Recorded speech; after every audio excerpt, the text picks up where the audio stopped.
Moin Moin und herzlich willkommen zum TWS. Mich erreichte kürzlich die Frage, könntest du nicht mal ein Einsteigervideo übers fachgerechte Bebasen von Figuren machen?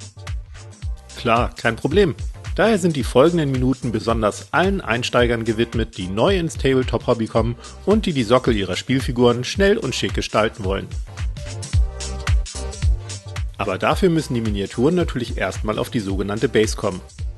Bei vielen Modellen ist das relativ offensichtlich und schnell mit dem passenden Kleber erledigt. Aber was ist mit den Miniaturen, die unten so einen komischen Steg haben? Dazu werden in der Regel passende Bases mit einem Schlitz geliefert, wo man das Modell samt Steg direkt reinstecken kann. Eventuell muss man dann nur etwas nachhelfen oder mal eine Lücke überdecken, sollte der Schlitz zu lang sein. Ansonsten können Stege aber auch völlig unnützer Produktionsballast sein, der sich aber vorsichtig wegknipsen oder sonst wie abschneiden lässt. Zinn ist hierbei relativ biegsam, bestimmte Resinsorten sind jedoch sehr spröde und können daher leicht brechen. Seid bei sowas also lieber zu vorsichtig statt zu stürmisch. Manchmal kann man bei Zinnmodellen aber auch solche Gussreste nutzen, um sie als Stift in der Base zu versenken.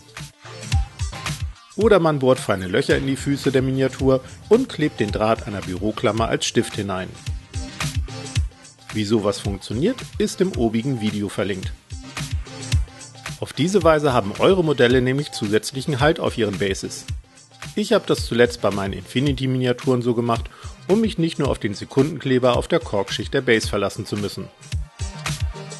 Schlitze auf Bases könnt ihr aber natürlich auch zukleben, um die Base dann ganz nach euren Vorstellungen zu gestalten. Oder um zunächst die Miniatur aufzukleben und danach erst die Base zu gestalten. Manchmal mache ich das schon vor dem Grundieren, manchmal aber auch erst nachdem das Modell komplett fertig bemalt ist. Beides kann Vorteile haben, da gibt's für mich keine feste Regel. Der Klassiker in Sachen Base-Gestaltung sind feiner Sand und Steinchen. Und auch ich habe immer ein paar Sand- und Steinmixturen griffbereit. Zum Beispiel groben Sand mit Schieferstückchen, normal groben Sand und feinen Sand. Diese Sorten lassen sich dann noch mit Steinchen variieren, die als erstes in den Kleber auf der Base gestreut werden.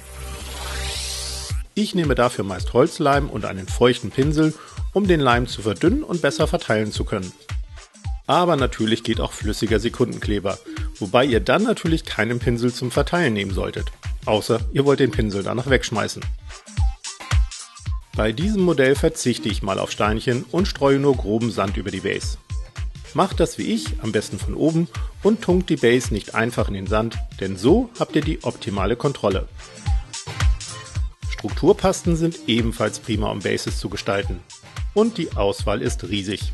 Wie ihr euch eigene Strukturpasten zusammenmixen könnt, habe ich übrigens oben verlinkt. Sind die Bases dann bemalt, könnt ihr natürlich noch Grasbüschel, Flock oder Streu einsetzen. Ich wähle hierzu meist dezente statt knallige Farben aus, denn so bleibt das Auge des Betrachters beim Modell. Und wie schon bei den Sandsorten nehme ich dann meist auch nicht nur ein Streu oder eine Grasbüschelsorte, denn kleine Auflockerungen und Details lassen jede Base viel interessanter wirken. Manchmal kann man mit so einer Gestaltung sogar die Funktion von Figuren fürs jeweilige Spiel unterstreichen. Diesen Blitzbull-Halbling habe ich zum Beispiel unterschiedliche Blumenbüsche spendiert, um deren Position hervorzuheben. Mit ein wenig Fantasie könnt ihr bei der Base-Gestaltung sogar kleine Geschichten erzählen. Sei es durch einen herumliegenden Totenschädel oder knorrige Äste, Schlamm und Matsch, in dem das Modell fast versinkt, postapokalyptisches Herbstlaub oder. Welche Tipps habt ihr noch speziell für Einsteiger in Sachen Base-Gestaltung? Schreibt sie gerne in die Kommentare und wir sehen uns dann nächsten Freitag. Bis dann!